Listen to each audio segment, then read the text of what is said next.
Hello everybody, welcome to my class. Today's our topic is dehydration of alcohol. It is the topic of class 10th. तो चलिए हम देखते हैं dehydration of alcohol क्या है, alcohol किसे कहते हैं या डिहाइड्रेशन क्या है।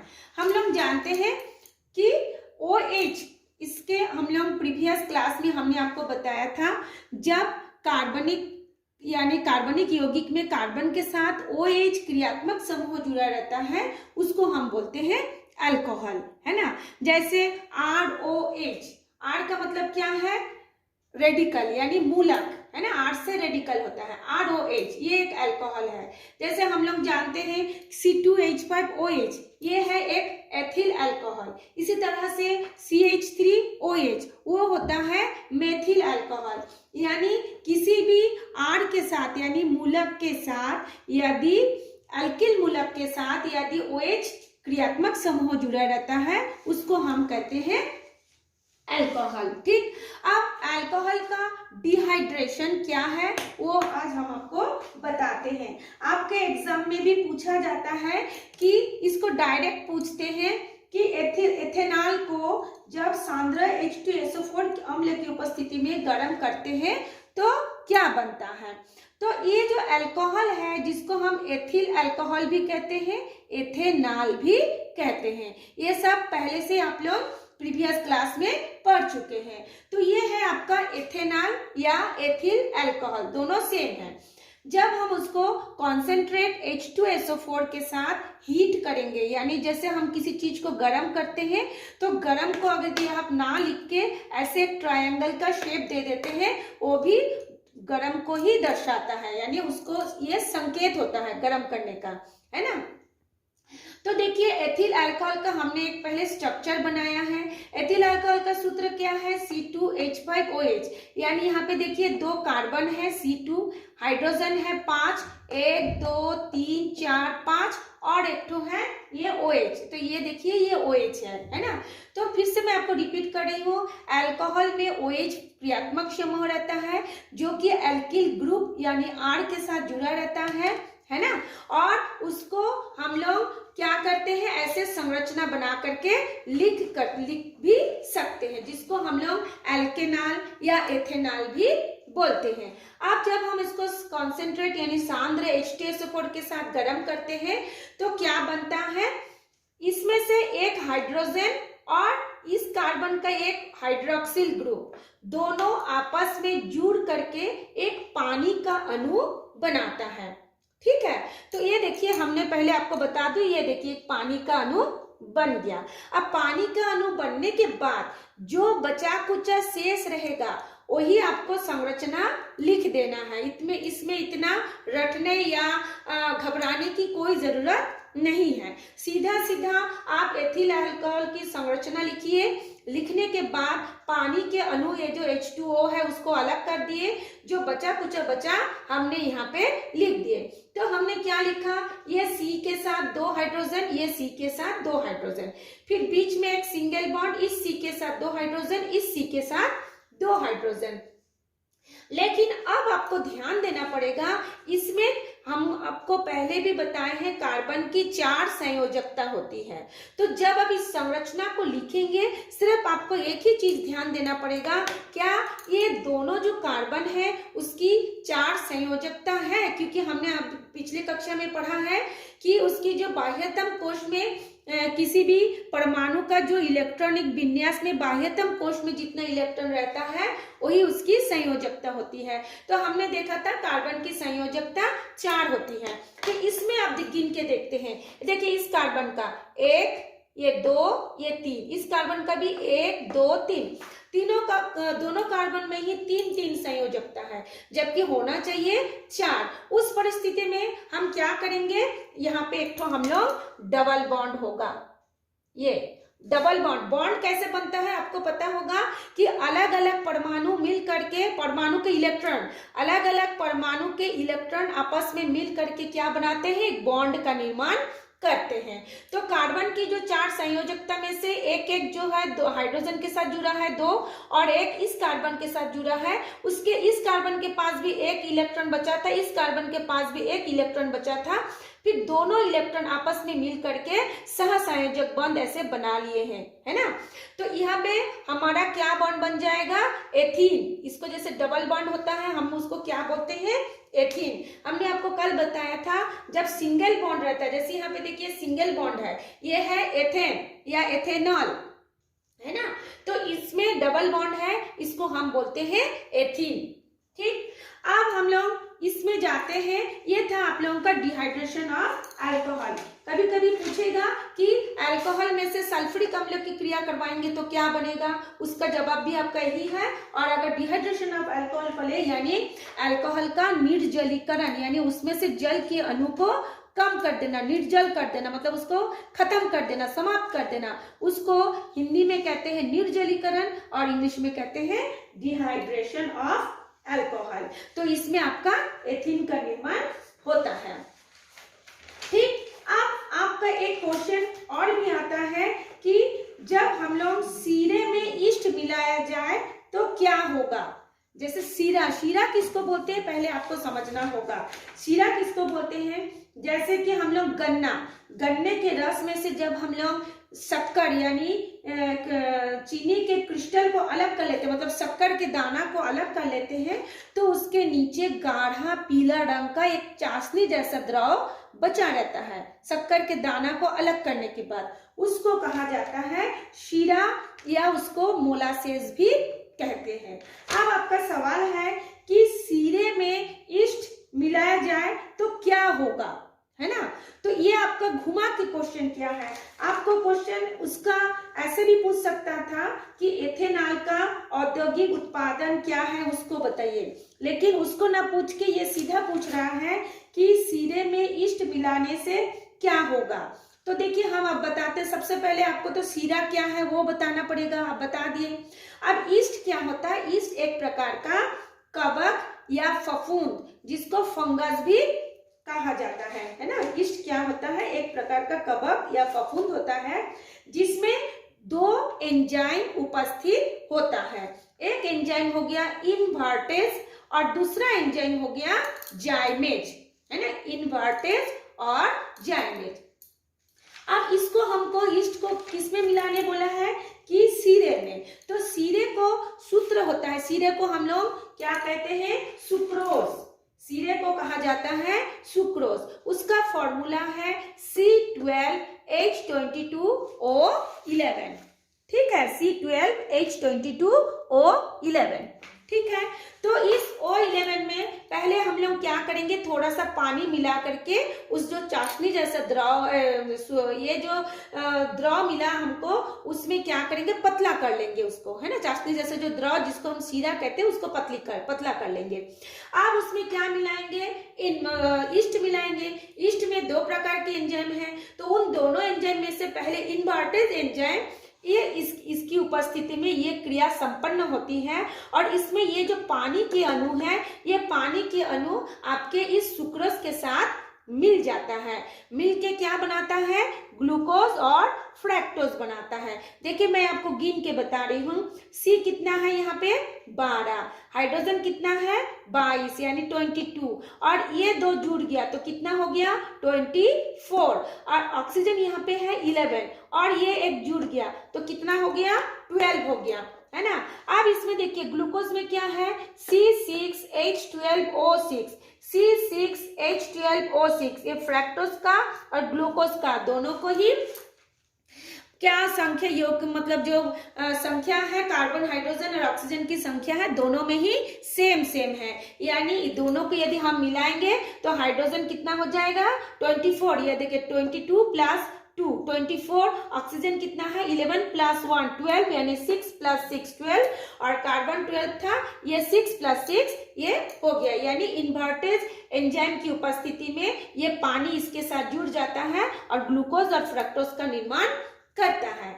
अब ये ग्लूकोज और फ्रक्टोज दोनों ही बारी बारी से जो दूसरा एंजाइम बचा ईस्ट में, जो दूसरा एंजाइम जाइमेज बचा उसके साथ क्रिया करता है, करके क्या बनाता है अल्कोहल। अल्कोहल का सूत्र क्या है, जैसे हमने अभी बताया है C2H5OH एथिल अल्कोहल का निर्माण करता है ना। तो इसमें भी देखिए संख्या मैं बता दे रही हूँ, कितना संख्या है, कार्बन है 6। तो यहाँ पे देखिए 2 2 जा 4 यानी 2 दूनी 4, 4 हो गया, कार्बन हो गया 4 और इधर का हो गया 2, तो 4 और 2 मिला के कितना हुआ, 6 हो गया।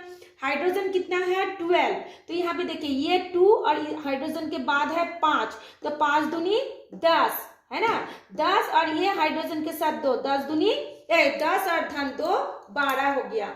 ऑक्सीजन कितना है 6, तो यहाँ पे देखिए ये 2 के साथ, ये ऑक्सीजन के बाद ये 2 होता है, ये इसके साथ गुना होता है, तो 2 दूनी 4 और ये जो 2 है ये भी इसके साथ गुना होता है क्या, यानी 2 एका 2, तो 4 और 2 को हमने जोड़ देंगे तो कितना हो जाएगा, 6 हो जाएगा, है ना। हमेशा जब आप लोग केमिकल इक्वेशन करेंगे, रासायनिक समीकरण को संतुलित करेंगे, तो ये आप लोगों को आना चाहिए एक प्रॉपर्टी कि किसके साथ किसको गुना हो रहा है। मैं एक बार आपको फिर से बता दे रही हूँ, ये देखिए कार्बन के आगे इधर भी 2 है, कार्बन के नीचे भी 2 है, तो ये दोनों गुना होगा, 2 2 जा 4 होगा। जैसे हाइड्रोजन के बाद 5 है, इधर 2 है, तो ये 5 दूनी 10 होगा। अब ये ऑक्सीजन के नीचे कुछ नहीं है मतलब 1, इस 1 और यहाँ पे है 2, 2 एकम 2, ये हाइड्रोजन में कुछ नहीं है मतलब 1, तो 2 एकम 2, यानी ये जो 2 हो रहा है ये कार्बन के साथ भी होगा, हाइड्रोजन के साथ भी, ऑक्सीजन के साथ भी, ये वाले हाइड्रोजन के साथ भी,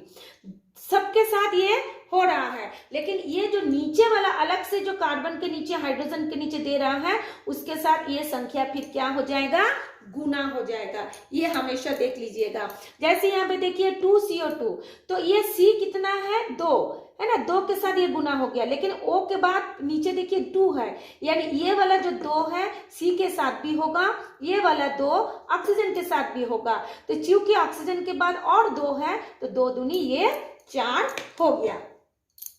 ठीक है, ये था आप लोगों का अल्कोहल, है ना, अल्कोहल के बारे में।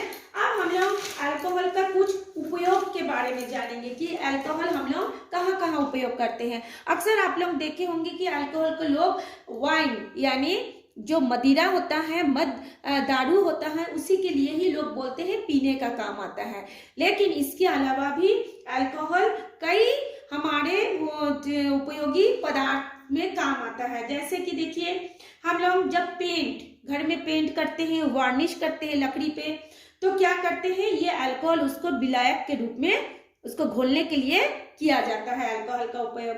दूसरा हो गया जो मेथिल अल्कोहल होता है यानी CH3OH जो होता है मेथिल अल्कोहल, वो बहुत अधिक ज्वलनशील होता है और इसका उपयोग हम लोग किस में करते हैं, पेट्रोल के साथ मिला करके ईंधन के रूप में, फ्यूल के रूप में उपयोग किया जाता है।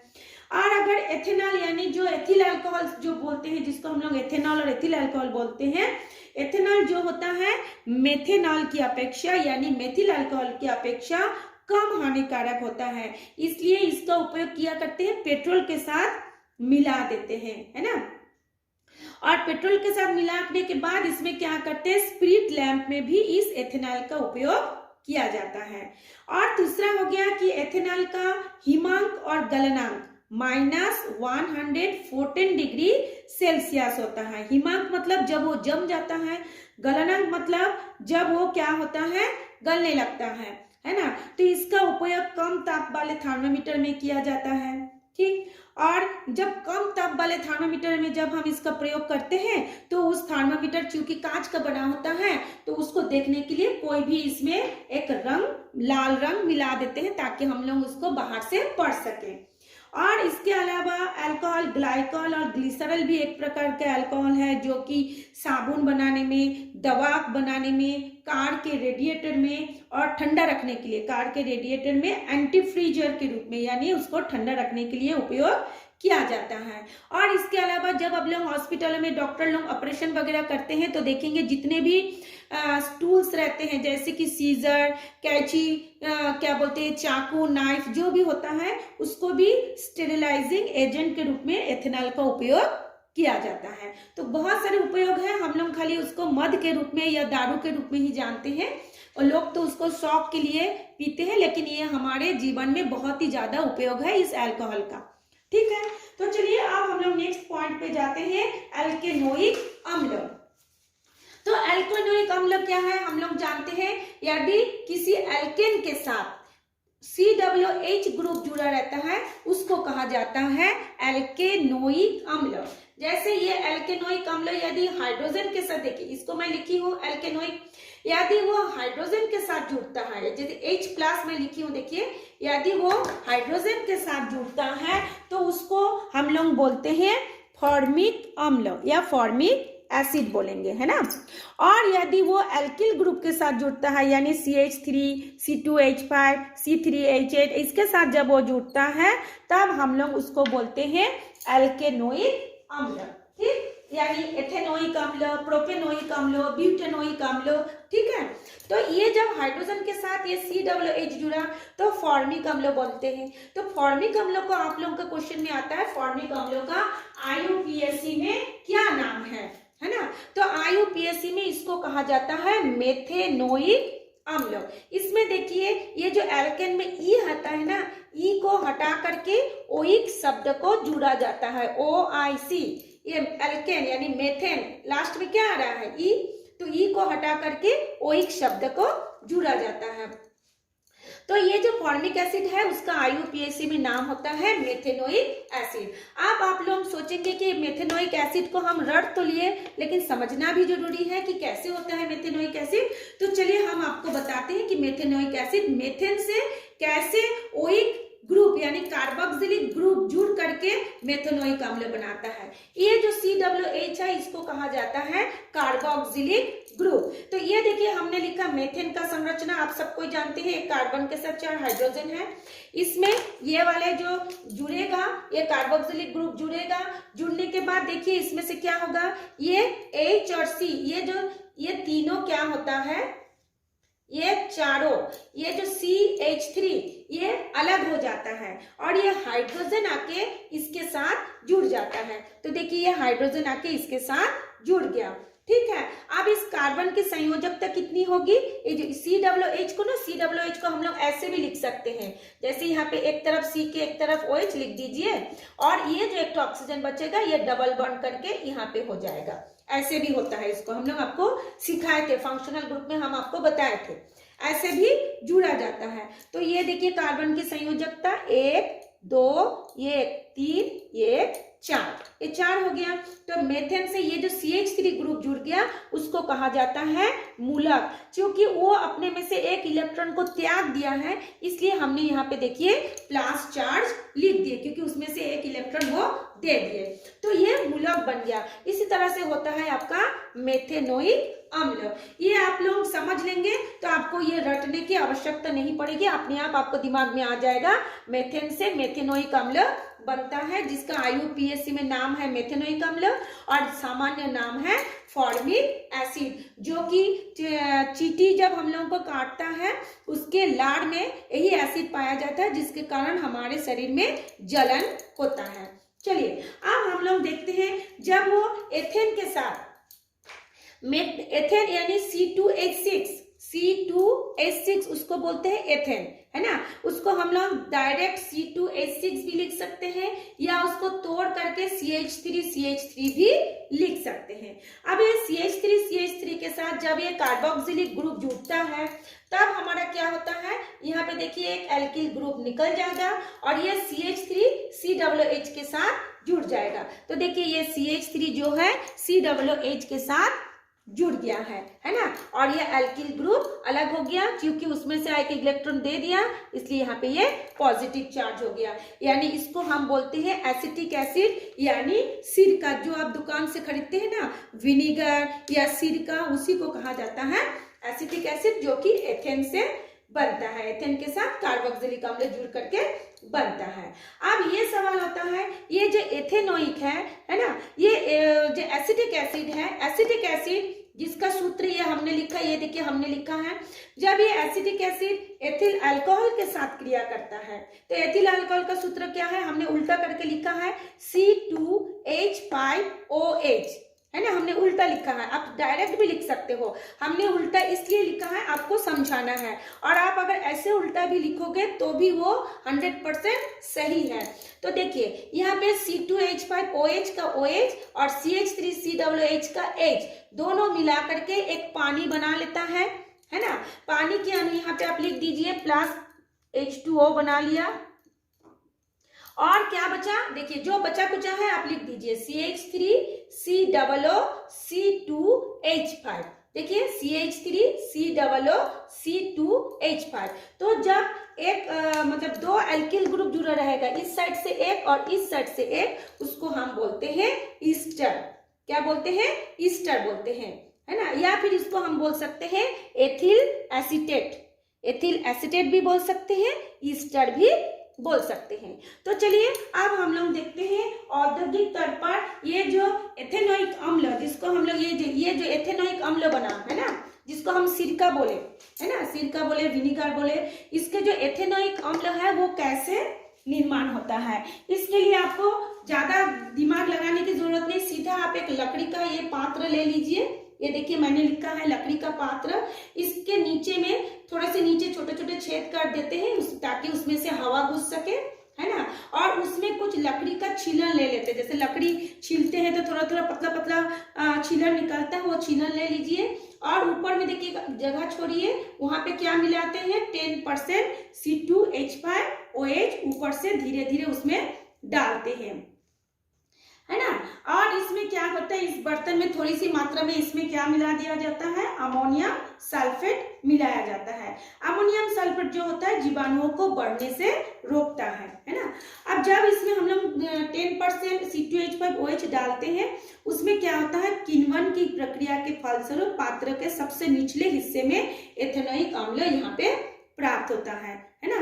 तो ये एथेनिक अम्ल जो है यहाँ पे देखिए एक रास्ता बना हुआ है, यहाँ से हम लोग एक दूसरे बर्तन में ले लेते हैं। यही हो गया आपका सिरका बन गया। इसमें एथेनिक अम्ल की सांद्रता जो होगी 3 से 4% यानी 3 to 4% इसमें उसकी कॉन्सेंट्रेशन होगी, सांद्रता होगी। तो शुद्ध एथेनिक अम्ल जिसमें बिल्कुल भी जल ना हो उसको हम लोग ग्लेशियल एसिटिक अम्ल कहते हैं, है ना। जैसे हम लोग जो दुकान में सिरका खरीदते हैं उसमें बहुत पानी मिला रहता है, यदि हम शुद्ध सिरका खरीदेंगे तो उसको हम बोलेंगे ग्लेशियल एसिटिक अम्ल। ठीक, तो कार्बोक्सिलिक अम्ल बना है या नहीं बना है इसकी जांच हम लोग क्या करेंगे, जो हमको प्रोडक्ट मिलेगा उसमें सोडियम कार्बोनेट के मिलाकर भी उसका हम जांच कर सकते हैं। कार्बोक्सिलिक अम्ल बनने के बाद क्या होगा, तीव्र बुदबुदाहट के साथ कार्बन डाइऑक्साइड गैस बाहर निकलेगा, है ना।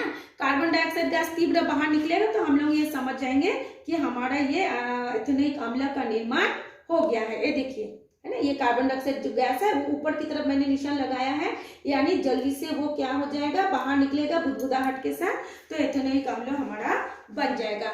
ये बहुत ही सरल है। तो ये था आज हमारा पढ़ाई, डिहाइड्रेशन ऑफ अल्कोहल, एल्केनोइक अम्ल, ईस्टर और आपका एल्केनोइक अम्ल बनाने की विधि। जो आप पहली बार देख रहे हो और उस चैनल को सब्सक्राइब जरूर कर ले ताकि आपको लॉकडाउन में बैठ के सारे पढ़ाई घर बैठ के ही समझ में आ जाए। थैंक्स फॉर वॉचिंग मी। हम दूसरे टॉपिक लेके नेक्स्ट क्लास में फिर से आपके साथ ज्वाइन होंगे।